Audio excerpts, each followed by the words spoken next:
Merci en tout cas d'avoir accepté notre invitation sur Canal 32. Je rappelle que vous êtes à Troyes pour donner une conférence au Théâtre de Champagne dans quelques heures, quelques minutes, dans le cadre de 4e de couverture. C'est d'ailleurs vous qui ouvrez la saison cette année en partenariat avec les Maisons du Boulanger.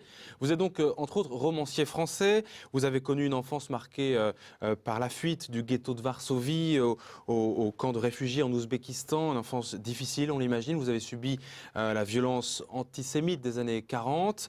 Vous êtes à l'origine, entre autres, du Comité international pour la paix négociée au Proche-Orient et l'un des fondateurs de SOS Racisme. Entre autres, vous avez un parcours très très riche.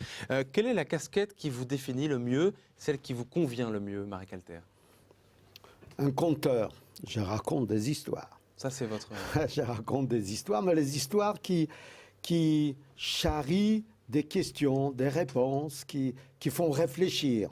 Je ne suis pas comme Scheherazade qui a passé tant et tant de nuits à séduire Haroun el-Rachid, le grand calife de Bagdad. Mais je raconte des histoires qui intéressent les gens d'aujourd'hui. Avec des thèmes de prédilection. On va en reparler dans quelques instants. Avant cela, une question d'actualité. Marek Alter, quand vous voyez en ce moment des polémiques qui font la une de l'actualité, alors que vous défendez des causes internationales pour la paix, pour l'enfance, est-ce que ça vous choque ou est-ce que vous comprenez qu'on parle de Frédéric Mitterrand, de Jean Sarkozy quand vous regardez l'actualité? Qu'est-ce que ça vous Non, évoque? ça ne me choque pas. Nous vivons dans une république démocratique. C'est important. Moi, j'ai vécu sous 2 systèmes totalitaires, le nazisme et le stalinisme. On ne pouvait pas s'exprimer comme on s'exprime aujourd'hui en France. Qu'on critique les présidents, qu'on les soutient, etc. Je trouve que c'est magnifique. Tant qu'on pourra les faire, bravo. Alors que la vie des ministres ou éventuellement son passé intéresse les publics, pourquoi pas? D'ailleurs, Frédéric Mitterrand, que j'aime beaucoup, il est assez grand pour se défendre, il se défend très bien. C'est pas une perte de temps pour vous? Non, je ne pense pas. Je pense que il y a différentes portes qu'on peut pousser pour entrer dans la politique. Il y a bien sûr les grandes portes, c'est les grands événements. Il y a la crise, il y a les problèmes d'emploi, vous en avez parlé tout à l'heure. Il y a la santé, la maladie. Ce sont des grandes portes qui nous intéressent, les climats.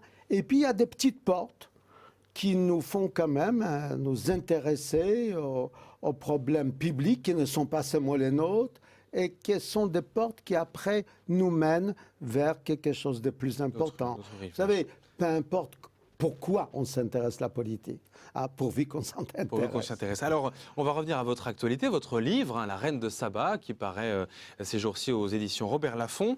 L'histoire se déroule en Égypte. La Reine de Saba, c'est une figure importante dans la littérature orientale. Pourquoi avoir fait ce choix de parler de cette figure-là en ce moment? On sait que la place des femmes, pour vous, est importante.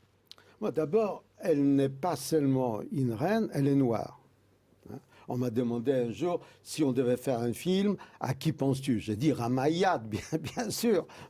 Et c'est que ce qui m'intéresse dans l'histoire, sont des histoires qui nous renvoient à nos problèmes. Aujourd'hui, malgré le fait que depuis le général de Gaulle, les femmes ont droit de voter chez nous, elles n'ont pas les mêmes droits que nous, les hommes. D'abord, même quand elles travaillent, elles gagnent beaucoup moins que les hommes. Et quand on parle de la parité, regardez comme il y a des femmes au Parlement ou ailleurs. Et à travers ce roman, vous voulez faire allusion à tout Exactement. Ça? C'est quand même pas évident, ce oui, lien. parce que je raconte une belle histoire. C'est une reine noire, la première reine noire, Abyssinie, ça veut dire l'Éthiopie. Elle est reconnue par les Blancs comme une reine. C'est la première fois. C'est quand même 3000 ans avant Obama, ce n'est pas mal. Elle va voir le roi Salomon parce qu'il le trouve sage. Il y a une histoire d'amour, on peut la lire, les cantiques des cantiques dans la Bible. Et puis ils ont un enfant, Ménélik, qui veut dire le roi. Et c'est la première dynastie des rois d'Afrique.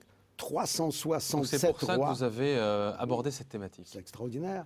C'est-à-dire que d'abord, j'ai fait aimer l'Afrique, j'ai fait aimer les gens qui s'entraident, les Juifs et les Noirs. Il n'y a pas si longtemps encore, il y avait des bagarres entre les Juifs et les Noirs dans le 19e arrondissement de Paris.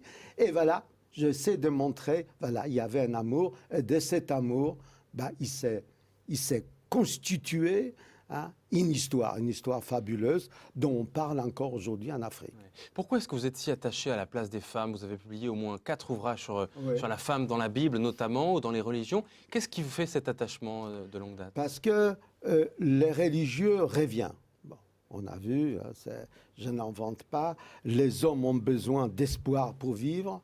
Or, les grands espoirs laïques ont échoué, le socialisme, le communisme, le libéralisme, même le fascisme, etc. Donc, les hommes, donc je dis les hommes, les femmes, retournent à la religion d'une manière ou une autre, une fois par an ou pas, synagogue, mosquée, les temples, l'église, etc. Et alors, on se penche sur les livres de ces grandes religions monothéistes, la Bible, les évangiles, le Coran. Et on voit des femmes Qui ont des rôles magnifiques, importants, c'est vrai. mais qui ne parlent pas. On dirait que les hommes qui ont compilé ces textes magnifiques avaient peur de la parole féminine. Ils ont ôté la parole aux femmes. Et je me suis dit, puisqu'on en parle, autant de leur rendre la parole. Eh bien, c'est chose faite en tout cas. Donc, merci beaucoup Marek Alter Merci à d'être vous. venu nous voir ici à Canal 32. C'est la fin de ce journal. Merci de votre fidélité. Dans quelques secondes, la météo de ce week-end de vacances, ce premier week-end de vacances avec Sandra Durupt.